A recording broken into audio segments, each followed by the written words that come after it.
name's Abby, and I'm the new environmental educator with the Healthy Waters program.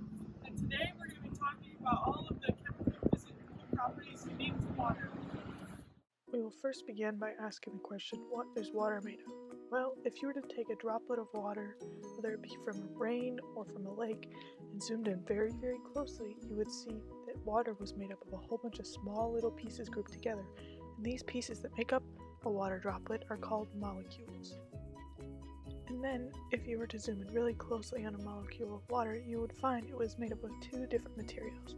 These materials are called elements, and the two elements that make up a molecule of water are hydrogen and oxygen.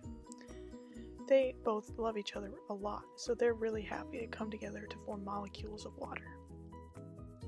Well, next you may be asking the question, what is so special about water molecules and their bonds? Well, water molecules are unique in that they have differently charged ends, so one end will be positive and one end will be negative, sort of like a magnet. So when each molecule comes together, one end will be attracted to the other end, and so then they'll form these other unique bonds through this attraction or pushing away. Sort of like if you put a magnet together, sometimes they repel one another and push away, and other times they like to come together and they stick to one another. Water is kind of like that. Now that we know what water is made of and a little bit of its characteristics, let's look into some of the properties that water has.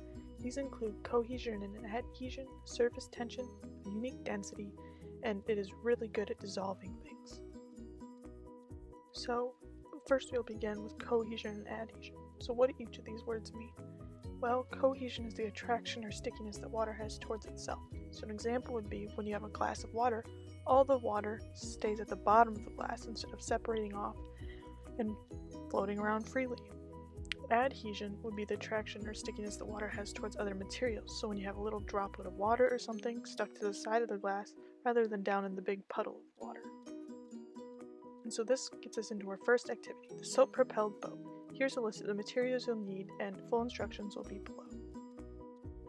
So for this activity, before the soap is added, all the cohesion and adhesion or the stickiness that's occurring is normal. But once the soap is added, those sticky forces are weakened at the back of the boat, which is why the boat moves, as the stickiness of the water to one another and to the boat is normal at the front. And so it acts to pull the boat forward because it's a little stickier up there than it is in the back. And this is an example of these forces.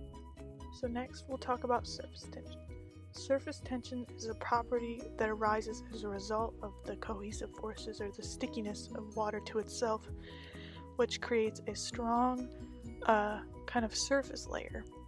And that you can kind of see here with the water bugs, where their legs are poking onto the surface, but they don't poke through it all the way. So the activity that you can do to see surface tension in action is the penny dropper. Surface tension in action, we're going to start to drop each drop of water onto the surface of the penny. See how many you can get before you break the bubble. We got about 16. As you drop each drop, you can kind of see how a dome shape or bubble-like shape is created, and that is surface tension in action. So next we'll talk about what dissolving means and why water is so good at it. To dissolve something means to separate it into smaller parts within something else, such as water. And why water is so good at it is because each of the molecules, like I said before, is kind of like magnetic. And so that it's attracted to other water molecules along with charges in other substances. And this allows it to really pull at and break apart those other substances. To show how water acts to dissolve things, we're going to make a filter flower. Here's the list of materials you'll need. So for this activity, you're going to take a coffee filter and flatten it out. And then you can choose a couple colors of washable markers. I chose blue and purple. And then taking your two colors, you're going to draw two dark circles pretty evenly spaced from one another and sort of near the outside of the filter.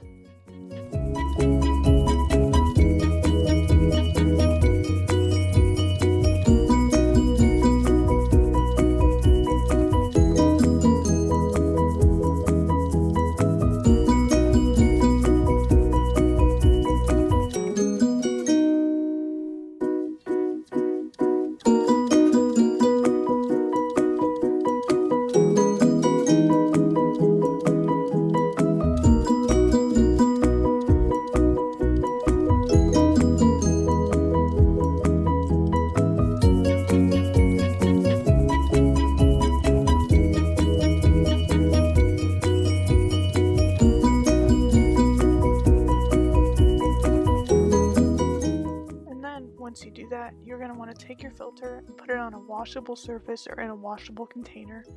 Take some water and then dump it in the middle of the filter. You don't want too much because you don't want it to get too soggy, but you want enough that will wet the filter thoroughly. And then you just have to wait.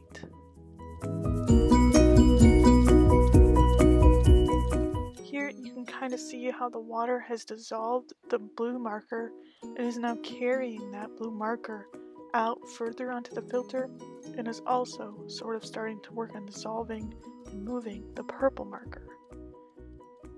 And then once the entire thing is soaked, it should look a little something like this, and then you just have to wait for it to dry.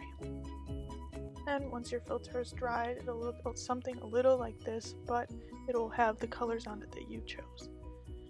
And once it's dry, you can start to fold it up however you want. I kind of started just doing like a little wave pattern around.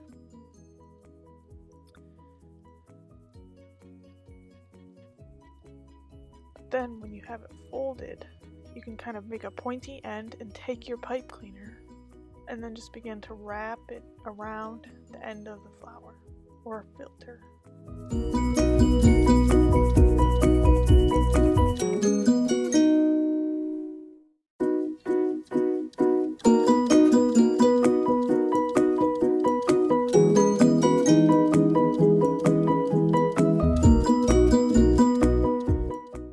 Once you're done wrapping the pipe cleaner, you got yourself a nice filter flower.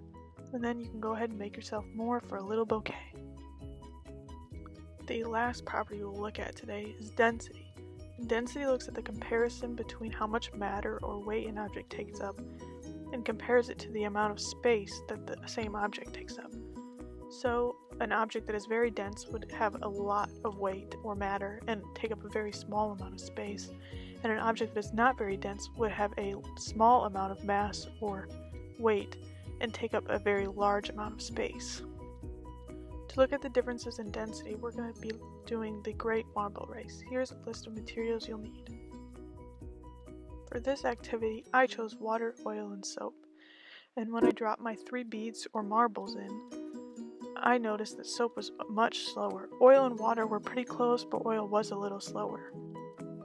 This reveals that the soap has the greatest density, which means that for the amount of space it takes up, it also holds the greatest amount of mass or weight. And even though the oil felt the next slowest, it actually has the lowest density of all of them. You can see that because in this video, when oil and water are poured into the same container, the water sinks to the bottom and the oil floats, indicating that the water is heavier or has more mass than the oil. Well, that's all I have for this February Wise Water Wednesday. I hope you enjoyed it, and I look forward to seeing you again next month.